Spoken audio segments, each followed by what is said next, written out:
Hello, welcome to another edition of the Don't Panic Project. We provide conversations to help empower, inspire, and educate people suffering from stress, anxiety, and depression. Today's guest is former U.S. Navy SEAL Andy Stumpf. Andy enlisted in the Navy while still a junior in high school, entering military service in 1996. After completing boot camp, he began and completed the most grueling training program in the U.S. military, Basic Underwater Demolition, SEAL, known as BUDS. Nearly 90% of all candidates are unsuccessful completing the 6-month program. In 2002, he screened for and joined the most elite counterterrorism unit in the military, SEAL Team 6. This unit is tasked with conducting the nation's most critical missions. While on a combat deployment, an Iraqi insurgent shot Andy at close range with an AK-47.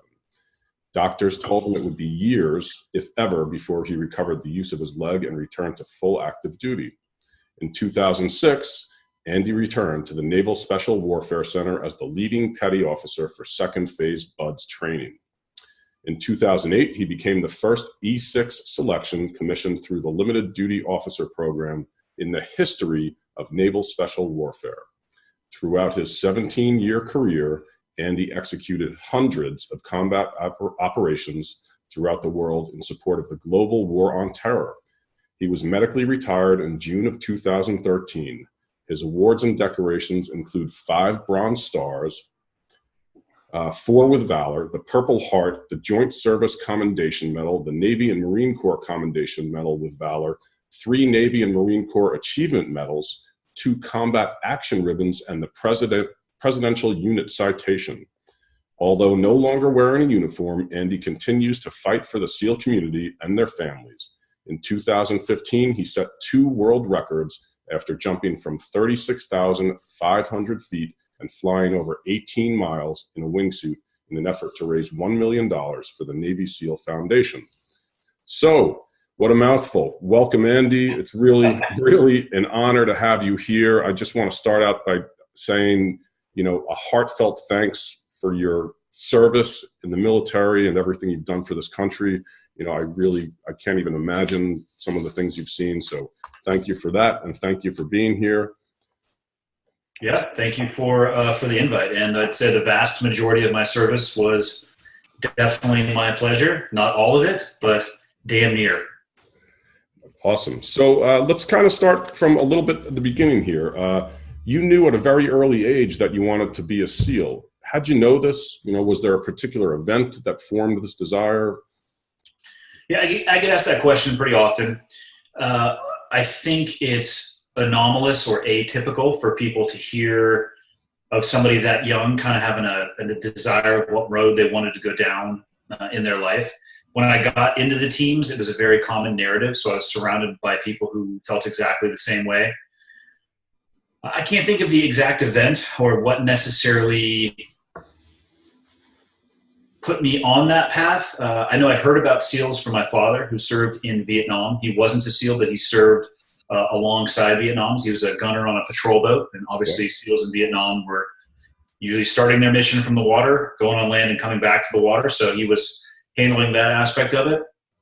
And I think I look back on it now. I obviously didn't have the vocabulary or the maturity to describe it when I was 11. And I still don't know if I have the maturity. My vocabulary is slightly better, but I think it had something to do with the challenge. I was aware of the statistical odds of me making it through. As a matter of fact, most of the time when you hear about that program, that's what they lead with, how many people don't make it. So I think it had something to do with that, something to do with the odds being stacked against me. Maybe it was the exclusive nature that it sounded like. Or in all of those things. It was like a pot of stew combining all of those things. And it grabbed me. I remember having a conversation with my dad. I worked with him in the summertime. He has a construction company. He was a mason. And we were driving back from a job. And I remember distinctly a conversation. And I remember distinctly from that moment forward, I just had this insatiable desire to learn more about the job, which was very difficult at the time because the internet was not what the internet is now. I actually had to go to a building that had bricks on the outside, that had books on the inside, which I explained to my children is called a library, not the smartphone. And there wasn't much. There was some books on Vietnam, and I went into it. It was largely unknown because the the access to information is just not what it was. So it was an interesting journey. I prepared myself as much as possible, but from that age of 11, I mean, I dove headlong into that was what I was going to do, and never deviated from that. Wow. So just focused, right? Right from the get-go. So yeah.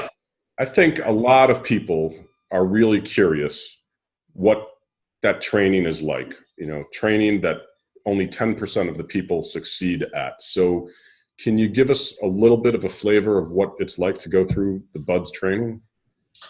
I describe what I tell people, and it was great because I was able to go back as an instructor, so I've seen both sides of the coin. As a student, it's very chaotic.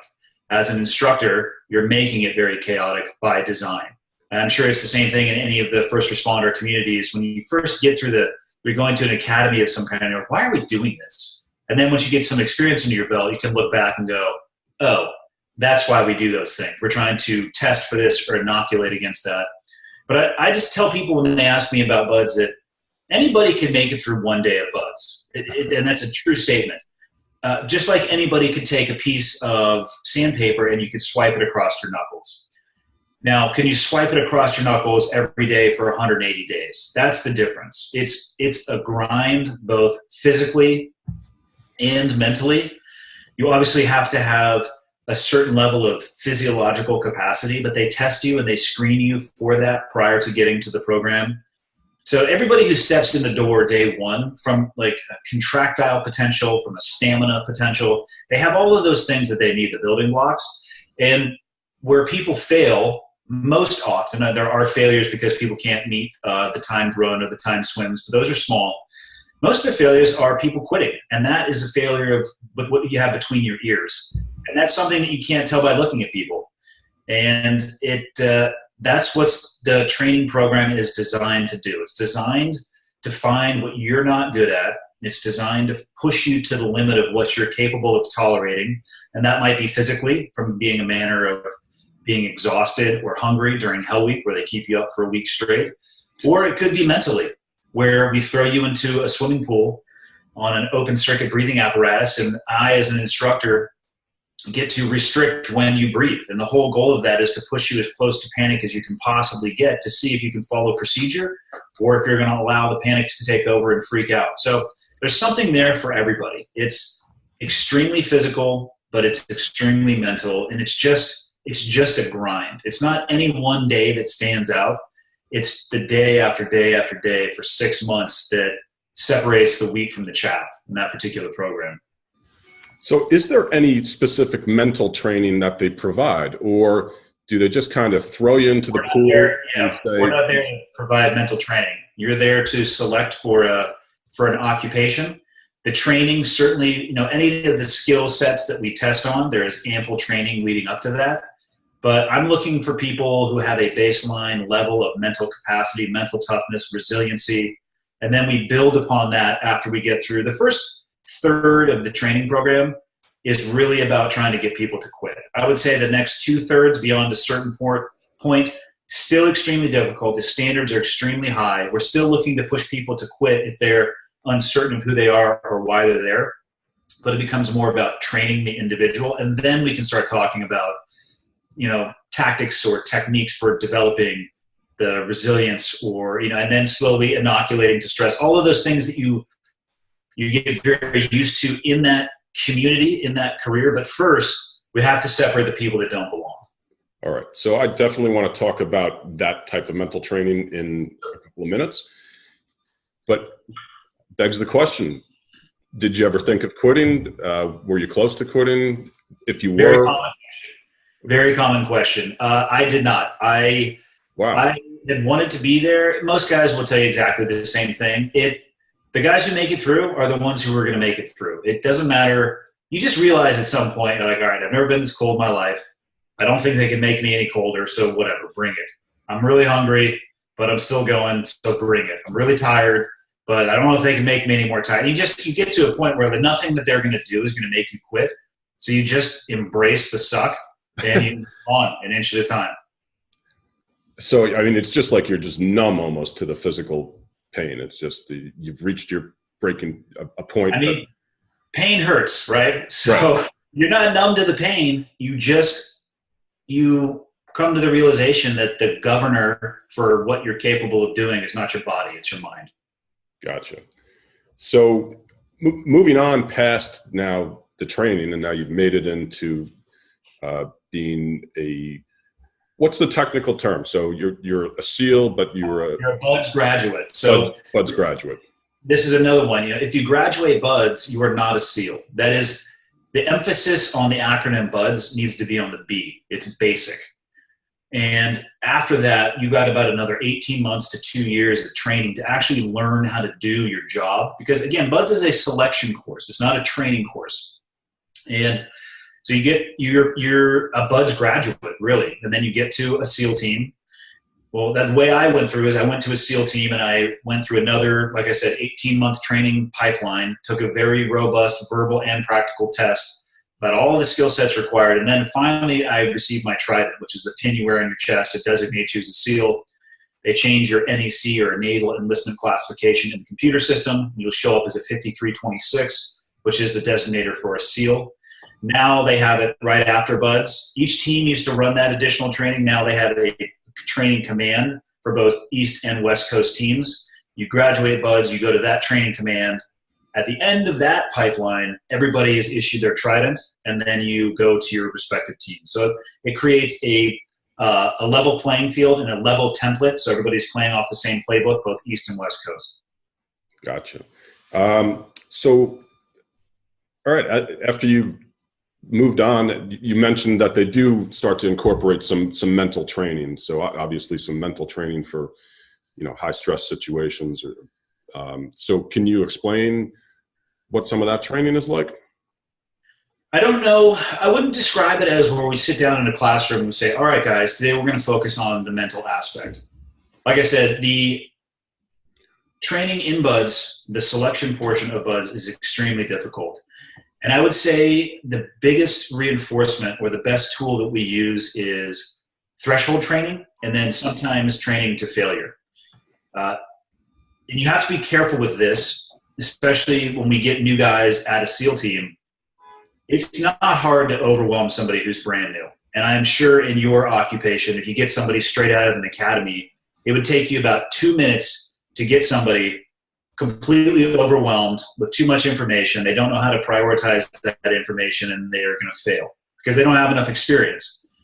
But so that's an experiential failure. On the mental side of the house, if your training is always more difficult, and the goal of the training is to be more, it should exceed the demands of what you're going to expect to encounter in real life. Not on day one. You have to gradually and incrementally get people to that point. So, crawl, walk, run is a philosophy that we use in the teams. And when we start off, let's say we're out in the desert and we're teaching a team, most of the time we're walking around on the ground. If you get shot at on the ground, you're going to have to shoot and maneuver, and you're going to have to work as a team. So we'll start off with just 2 people. And we start off very slow. Like, let's just work on shooting mechanics. Once the shooting mechanics are there, we'll have them work or walk in just a linear fashion, and we'll shoot at them from only one direction. We'll simulate shoot at them. It would be awesome if they would let us shoot at them, but they don't. So we simulate. Shooting at them, and they do very, very, very basic fire and maneuver. One person will shoot, and they're looking at each other, and they're moving very slow, and they're communicating. The other one will move. And then we increase that speed over time, pushing that threshold of what they're able to deal with. Then maybe we'll hit you with the nonlinear ambush where you're getting shot at from 2 directions, and we'll give you 4 people instead of 2. And we'll expect you to move faster. And the problem is going to become more and more and more difficult as your skill level increases, because I don't want to get to the point where it's easy. If I get to the point where it's easy and I know all the answers to the test, I'm no longer progressing. And what I have found is that at that point, your enemy has the advantage. When you are now, complacency will kill you in just about everything that I've ever seen, from walking across the street to driving your car, probably to being a firefighter, a law enforcement officer, first responder. The second you think you got it and that you've arrived, you need to start looking for another job, because your enemy is about to eat your lunch for you. And that's the goal, is to never allow your people to get to that point. Always hit them with new challenges. Maybe it's physical. Maybe it's a mental challenge. I mean, we'll do stuff where we're doing clearance of rooms, and you go in and then there's a live tissue medical problem right there that's on a pig or a goat that has the anatomy and physiology that matches a human being. So you go from being in a tactical mindset to having to holster and retain your weapon to diving into a medical scenario.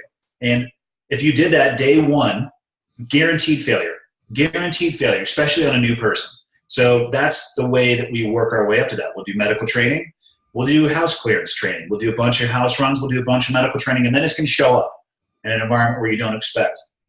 And that's how you push the needle. You keep innovating and evolving your training so your people just can't become comfortable. And if you do that and your people are used to that challenge, the mental toughness and fortitude that comes with that also develops along with their physical skill set. Makes perfect sense. So you've been in hundreds of high stress combat situations, situations I could not even comprehend. That's a good thing though. So you're not missing out on much. Yeah, no doubt. When you were preparing for those situations, what does the team do? Again, I'm going back to the mental part of this again, because I'm trying to give our viewers, tools for handling high stress situations and helping them through stress. So, yeah, you just got some mission, whatever it is, top secret stuff that you guys do. Don't believe the movies. None of it's top secret. It's actually generally pretty boring stuff. All right. So whatever it is, some obviously very dangerous situation. What do you do the second you get that call and you're kind of on your way in, for lack of a better term? What's the mental prep start? What do you start to do mentally? Well, realistically, unless it's a hostage rescue scenario, and even in a hostage rescue scenario, the first thing you're going to do is you're going to plan. I hate the movies about SEALs because they set unless Blue Bloods and Chicago Fire are going to be considered documentaries, right? And people from those backgrounds, they're like, no, that's not real. Well, guess what? Everything you've ever seen on TV about being a SEAL and every movie you've ever seen isn't real either. It's not that we're just sitting around and then we run out to a spinning helicopter. On average, we get 24 to 72 hours to plan. So a 1 to a 3 day planning cycle. So like I was telling you about all of our shooting stuff, whether it's medical or clearing buildings or you're out in the desert, we call those things SOPs, or standard operating procedures. And the framework for the SEAL teams, I would say, in my opinion, is the doctrine. If I want to go remember how to pack a parachute, I have a binder that I can go and I can look. If I want to figure out what the shooting standards are, I can go and I can look. If I want to figure out how the best way to load a helicopter, I can pull a 3-ring binder and I can go and I can look. And all of those things, those standards and procedures, they're trained to, and everybody is expected to know them. So when we get tasked with doing something, I don't need to figure out how to clear a building because I already know how to clear a building. Now I need to figure out how we're going to get to that building, and then we can move on to the next phase of the operation. So the first thing you do is you sit down and plan. Every military operation has 5 phases, and we plan each and every one of those phases: primary, secondary, tertiary. And we generally will present to higher authority 3 different options with getting a mission done. So we not only have 3 different ways to get from where we are to where our target, but 3 different ways to also prosecute the target on the ground. And that's just, that portion of the planning is, maybe that takes you a couple hours. The rest of the stuff that we plan on, we spend almost all of our time thinking about the contingencies. And the only reason we can do that is because we have SOPs. Every time we get a mission tasking, I don't have to sit there and say, hey, all right, how are we going to clear this building? We don't need to do that because we know how to do that. So it frees us up to say, what's the worst thing that could happen? What if this door that we think is here is actually on the other side of the building? What if the high ground that we have two streets over isn't as high as we think it is when we get to ground level? Let's look at some other buildings. So we contingency plan as much as possible in every single phase. Then once that plan is complete, and you have to remember that no plan will ever be complete, no plan will ever be perfect. So then we go hit the ground running. And out of the hundreds of combat operations I've been on, precisely 0 have gone as planned. And that's because the real world doesn't give a rip about your plan, and then the enemy always has a vote. So we do all of this planning and focus on the contingencies, and then we go out the door expecting the plan to change. And we deviate and audible as necessary. But again, it's all based on those standard procedures and those templates that we can work from. If you don't have those, you can't really call an audible, because everything you're doing is an audible in and of itself. So we just go out. I mean, I don't expect the plan to be the way that it is. Right. So when I come around a corner and I'm expecting to see a door there that we're planning to make entry on, and it's not there, I don't care. It's not an emotional event. Right. I just go through the branch chain. Hey, if door is here, do this. If door is not there, do that. I just continue along the branch chain. And if I come to a place where the branch chain doesn't have the answer to that question, I make a decision based off of the general plan that we have in place and making sure we get to the proper end state. And then I get back inside of the plan as soon as humanly possible. Makes complete sense. Yeah. Hey, so can you tell us a little bit about when you were shot at close range? What was the situation? What happened there? It's extremely painful. I was in Iraq in 2005, and I don't remember exactly what we were doing. I think we were after a cell of people that was there to target one of the government officials, and they were going to kidnap some family members. I could be wrong on that. That might have happened the night before, but I believe that's what we were out there doing. And up until the moment that the guy started shooting me, it was the same as every other night that we had on that deployment. And, you know, I equate it to going to Vegas. I've seen people on some pretty good heaters on a crap table, but eventually, if you give them enough time, they're going to roll a 7. And I think that is true of the military overseas operational environment as well. You can go and you can be on a great roll, and it's actually really dangerous, I think, to be on that great roll, because you have to remember that, you know, being enthusiastic is just as dangerous as being frustrated or angry, in my opinion. You know, the emotional impact, I see emotions as having only negative consequences when it comes especially to decision-making and leadership. There really is no upside, because if you get really excited and you get really enthusiastic because things have been going your way for too long, it's really easy to lose your objectivity, and there's going to be some danger lurking around the corner. So it wasn't a spectacular target. There was nothing spectacular that was driving us there. And you know, somebody got the jump on me. He just literally lifted his gun up above his head and started shooting full auto on his AK and clipping with the first round out. And that was that. That was the end of my night. Wow. I mean, I have seen in some other videos of you talking about that. So am I correct? You had to lay under an armored vehicle for a while until you were able to be rescued? I wish it was an armored vehicle. I don't know where I got that. Yeah, no, I got put into an armored vehicle. There was 8 people that were injured that night, some substantially more so than myself. So they got flown to the Green Zone Hospital in Iraq in helicopters, and I got put in the back of a Bradley fighting vehicle, which was a very bumpy ride, which did not feel awesome. But when I first got shot, I ended up sliding underneath a car. I got pinned underneath the car in essentially a driveway.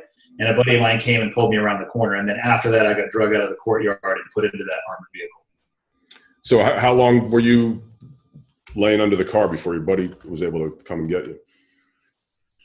Felt like about 4 or 5 years. So right, exactly. Right. In real time, probably 5 seconds. Oh, really? All right. So I mean, he was right around the corner. But, you know, there was a lot of shooting going on at the time, and he exposed himself to drag me around the corner. And you know, it's kind of what you do for each other. So I wasn't there that long. I was off target. I mean, they still finished prosecuting the target after I was out of the game.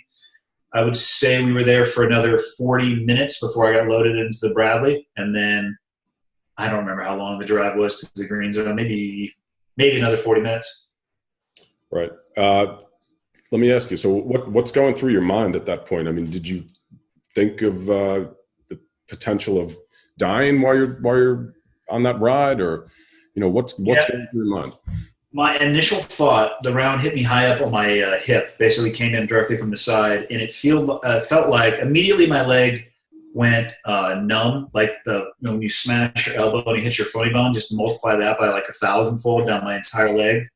And because of all the training we've had, the medical training, you know, I'm intimately familiar with and aware that you can basically put all of your blood volume into your thigh. Like you can bleed out into your thigh. And I also know there's a lot of veins and arteries and bones that can shatter in your pelvis and in your high leg. So my initial thought was that it had shattered my leg and pelvis, and then I was going to probably be dead in about 5 minutes. I was going to bleed out into my leg. Jeez. Wow. So let me ask you this. This is a bit of a strange question. And okay, I like it. I don't want people, I hope people don't take it the wrong way. Did you ever have any compassion for the enemy at any time, and, listen, I get it. It's not going to happen when it's you versus them and people are trying to kill you. And I would not expect anybody to have compassion for the enemy at that time. But is there ever a time when you had compassion for the enemy, Yeah, so that's a really good question. And I try to be as open and honest about my experiences and myself as a human in those environments. And what I'll say is taking a human life is very easy. Showing compassion is very difficult, but you end up showing quite a bit of compassion because, at least for me speaking, and again, I can only speak for myself and my experiences. For everybody listening, my opinions and experiences on the military, they're my own. I speak only for myself, and you might get a different answer from somebody else. But for myself, I want to maintain my morality, and I'm the one who has to live with myself in my skin and see myself in the mirror every day. And when you're really junior, even though it's a terrible thing, but killing somebody in the military, specifically in the SEAL teams, is kind of a benchmark. It's a line in the sand. And it's a stupid one. And I'm sure that it exists in many other communities inside of the military. And when you're young in your career, your goal is to race across that line as fast as humanly possible. And a lot of people, they never get the chance to. And I think it actually bothers them. And in hindsight, looking back, it absolutely shouldn't, because there were decades of SEALs that never got the chance to see combat. And they were just as good, if not better, SEALs than the people who have seen a lot of combat. It's not a measuring stick, even though it is, and I think it always will be to some degree. Now, you get across that line, and you start getting a little bit more experience, and you'll end up giving people more time to display their true intent.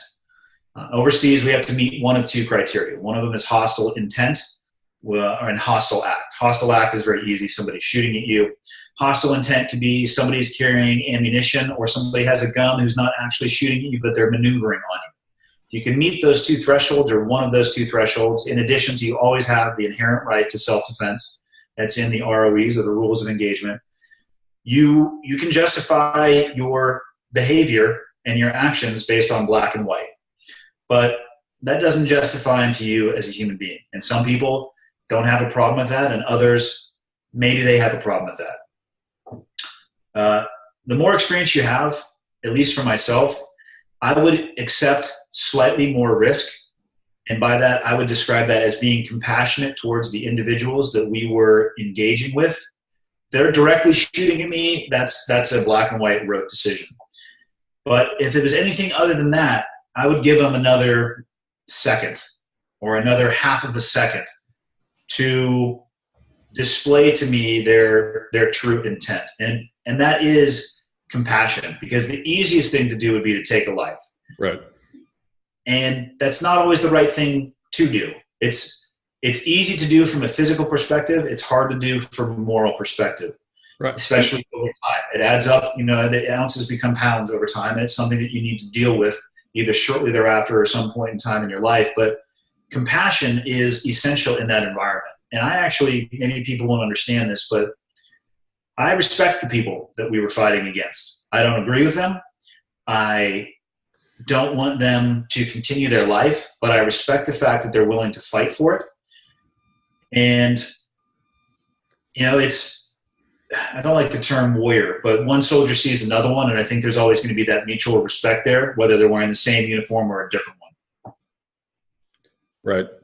Also, listen, going back to what you're saying, that giving somebody that one extra second could mean the difference between you living to see another day or dying right there. It could be the difference between a family tree continuing or being chopped down. Yeah, no doubt. So, I think it's an amazing show of strength to have a little bit of compassion and maybe give somebody that extra second to show what their true intentions are. And also, I think I'm even asking just, understanding somewhat maybe where these people are coming from. And again, I don't agree with their ideology. I have friends that I lost, a few miles from here in the World Trade Center. I understand that a lot of these people would love to just kill as many of us as possible. But there's just also this understanding that some of these people, I think the level of compassion I'm talking about is that, some of these people, that's all they've ever known from the second they were born. This is what they've been preached about. And it's like they've never had a chance. So, on one level, they've never had the chance to think in a different way. And they've just had this ideology shoved down their throat, since their first breath. And I don't know, sometimes I just feel like there's a level of compassion there. It's a very complex problem that has no simple solutions. Absolutely. And again, all the respect in the world for, our military out there. And I'm not saying that anybody should give anybody the opportunity to act on how they believe and end up getting shot and killed while they're in the line of duty at all. Well, I understand. Yeah, I understand what you're saying. Yeah. It's a good conversation to have. It's better to have that conversation and come to an agreement or a disagreement than blindly go and be an autonomous robot, in my opinion. Yeah, you know what? I love the way you put that. That makes a lot of sense. Hey, so let me ask you this. I mean, have you ever been out? Again, I'm trying to get into the stress and the mental aspect of the things that you've been through. So have you ever had the moment when you're in the battlefield where you really were almost like, you know what, I can't take this anymore. After this, I'm going to be done. Or have you ever had a team member go through a mental breakdown in the middle of an operation? Never had a teammate have a mental breakdown in the middle of an operation. I would say most of the stress breakdowns display themselves in activities outside of work, whether that be the running bottle of Jack Daniels or financial irresponsibility. Fill in the blank of any stress and your ability to deal with it. I describe it as, when I talk about post-traumatic stress, again, because we're talking about stress of a different kind, I would say that each and every human being, you're a cup. And everybody has a different volume, but there's also a hole in the bottom of your cup. And you can fill the cup and you can drain out of the cup. And I also think through training and experience, you can increase the volume and increase the size of the hole so you can allow yourself to tolerate more. But not everybody's the same. And when you fill it up and it starts spilling over, that's where the problems really arise. And that's where the stress starts creeping in outside of the work environment is where I found it to be the most. For myself, definitely had some pretty serious emotional events. But, the most impactful thing for me in those moments was the cool, calm collectedness of the people around me. Maybe my cup was getting to the top, but in seeing my boss or the person that I was working for respond in a very cool, calm, collected manner, it allowed me maybe momentarily to open that hole in the bottom and drain a little bit out to, hey, let's physically and metaphorically just take a knee here for a second, take a breath, let it drain, and then continue on.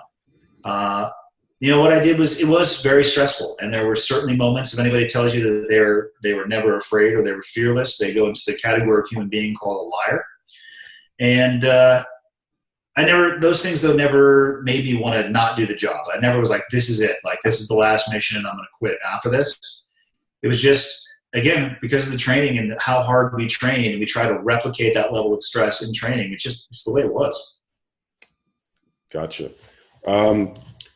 Hey, I am a practitioner and teacher of mindfulness meditation. I have seen articles and stories about mindfulness training for SEALs. Have you ever gone through any of that? I have not. I've been out now, it'll be 5 years in June. Who knows what they're implementing? I know that they're constantly evolving and innovating, and they're bringing in specialists of every kind.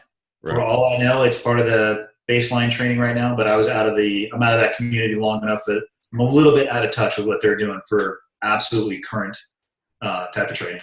Right. So how has the transition been to civilian life for you?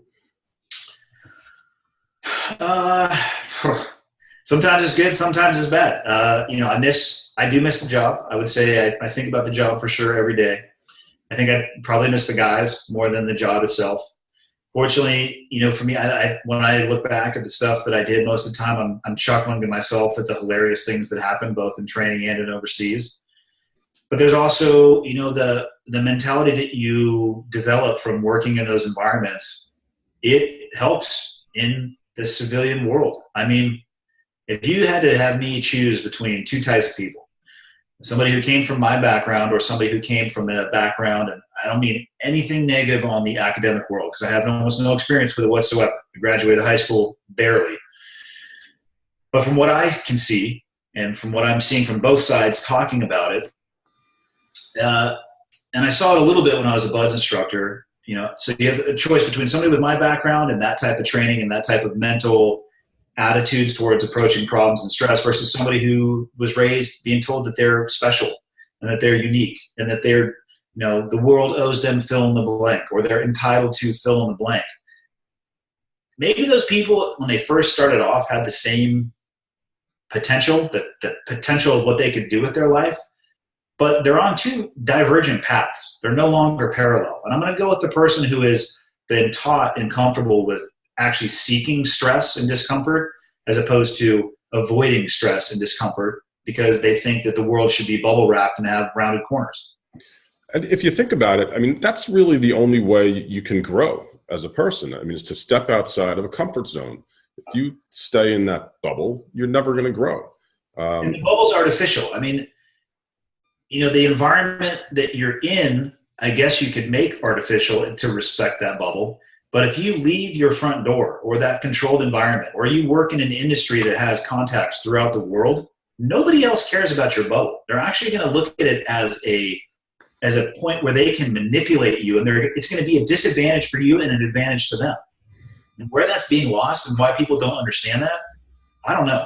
But I have no interest in engaging in that particular pursuit. Yeah, I agree with you. It's going back to how we actually opened up the conversation and talking about your training and embracing the suck. Yeah. That's how you grow. And you have to be aware that, all right, maybe this does suck, but I need to do it. And, that's the only way I'm going to grow. I love being in environments that are challenging. I think with a lot to say the least. Yeah, I mean, I do, but I think once you understand, like for me, I learn a lot about myself when I'm pushing really hard, physically or mentally, or in combination.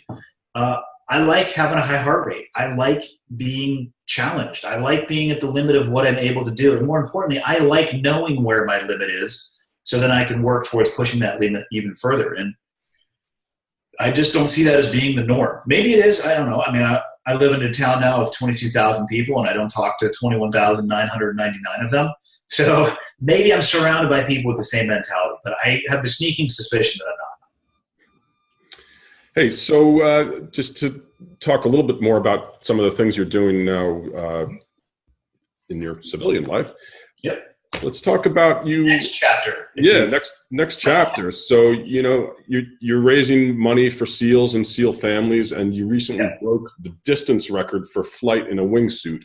And That was 2015. We're a little bit past recent, but yes, it did happen. A couple of years ago. Yeah. So, I mean, I encourage anybody who watches this to go on YouTube and check out the video of Andy doing that. It's amazing. So can you just set the stage for us a little bit on that jump? Because the conditions are so extreme. I just want people to understand and maybe talk about how you even prepare for doing something like that. If you just go watch that YouTube video, it'll probably make it seem like it was a little bit more dramatic and a little bit more of a unique event than it probably was. I've been jumping since 1999. it was part of the job, and it was something that I found, and I loved it, and I've been head first into it ever since. So it's not like I just strapped a wingsuit on that day and jumped out of an airplane. There was a lot of things that went into making that possible that didn't make the video. But it was difficult to get out of a job for me, again, where I felt like I had some impact. And, one day you wear a uniform, and the next day that uniform's sitting in the closet, and you're watching the news. And instead of having a job where you could impact the news, you're now in a position where you just can watch it. And when I got out, in 2008, the ground that we had sweat and bled for, particularly in Iraq in that time period, it was eroding like the tide. Mosul was falling, Fallujah was falling back. And there was, the sweat equity and blood equity that was put into trying to create an environment where people who live in that country can survive, and not only survive, but thrive, it was going away. And I was sitting there watching the news, and I got to a point where I was just super bummed out. I didn't want to watch the news anymore, because what I rather would do would be shoulder to shoulder with the guys trying to go over there and make an impact. But that portion of my life was gone. And a buddy of mine, actually, it wasn't my idea to do the jump and to do the fundraising. It was a buddy of mine had the idea. And it just kind of clicked for me that, I can't do it myself, which is what I would prefer to do if I was given the choice. But even just seeing the impact in my own family, and then seeing aside the impact on the other families when somebody is either hurt or they don't come back. And the Navy SEAL Foundation is the organization that I am fundraising for. To see the impact that it had on those families and the support that it has, I know from a perspective of being the service member, you do worry about your family, and you do think about your family, and knowing that organizations like that exist to help them in case something were to happen. I'm not going to say it takes that thought out of your mind, but it puts you at ease a little bit more. So I realized that that's the next most important, or the next most impactful thing that I can do. And I dove, again, headlong into doing that. I was already skydiving at the time, and I was already flying a wingsuit at the time. So I just looked at the things that I did and tried to pick something that was achievable, work towards those. Went out there to Davis, California, where we did the record attempt and the trained for a week.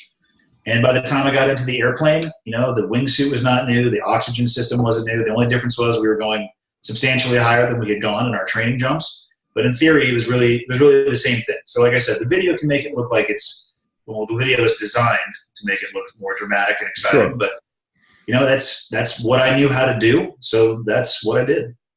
So let me ask you something, though. Right when you jumped out, it actually looked like you were rolling a little bit. And I was like, wow. Yeah, that was a textbook exit on how not to do it.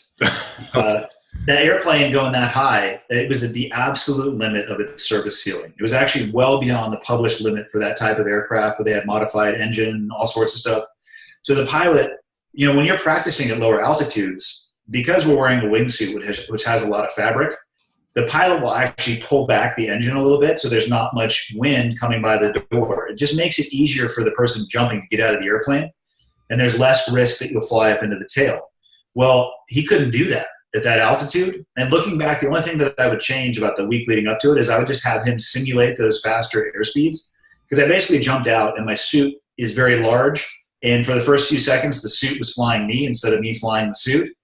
We had a little conversation. We sorted out that matter of who was in charge, and then we continued on. Pretty amazing. And I might add, it was minus 50 degrees. Is that correct? It was negative 50 with a little bit of wind chill. 120 miles an hour of wind chill. Unbelievable. So, Andy, I know we're kind of getting close to our time limit here. So, how can people make donations to the Navy SEAL Foundation that you talked about? Well, for one, they don't have to make it through my GoFundMe page by any stretch. If you want to, first off, go check out the organization. Right? There's 40,000 service-based organizations. Maybe you come from an Army background or an Air Force, whatever it may be. What I would say is, if you have the ability and capability to donate to a service-based organization that supports either veterans or the families, awesome. Go do so. Skip a cup of coffee at Starbucks, which is about $18 these days, and donate that to a good cause. If you're interested in the SEAL Foundation, go to NavySealFoundation.org. And in any charity, what I would just recommend is do your research on the charity. and figure out exactly how much of your donation is going to go towards where they say it's going to go. Look at the pass-through rate. The SEAL Foundation is one of the highest rated charities. I think it's like 96 cents out of every dollar goes towards exactly what they say it's going to go to. When you research some other charities, you're going to realize that that's a startling percentage. It's a very, very good percentage. Definitely. You can donate directly through them, or you can go on to Facebook and put in, I think it's Man on a Mission, and my name, and it'll pop up. And there's a link on that page that'll take you to the GoFundMe page. Awesome. Hey, any other interesting projects coming up for you that we can look for? No, I'm just kind of grinding away a little bit. I split my year between doing skydiving and base jumping stuff. I do a good amount of public speaking, so I travel quite a bit to do that. And then some consultation with brands in the tactical world just based on my background. So and then I started my podcast. So it's, I'm generally not lacking for things to keep me busy, and I'm just kind of grinding away at those. Awesome. Well, again, I really heartfelt thanks for everything you've done for, our country. And I want to thank you for your time today. And thanks to the listeners for tuning into another edition of the Don't Panic Project. Through these conversations, we're aiming to help provide tools and awareness to those suffering from stress, anxiety, and depression. And you can see more great conversations at www.thedon'tpanicproject.com. And you can contact me at jimposner@themindfuladvantage.com. I work with smart, forward-thinking people, corporations, schools, and athletes to help them harness the power of mindfulness to manage stress and achieve peak performance. So we'll see you next time. Thanks again, Andy. Really appreciate your time. Yep, thanks for having me.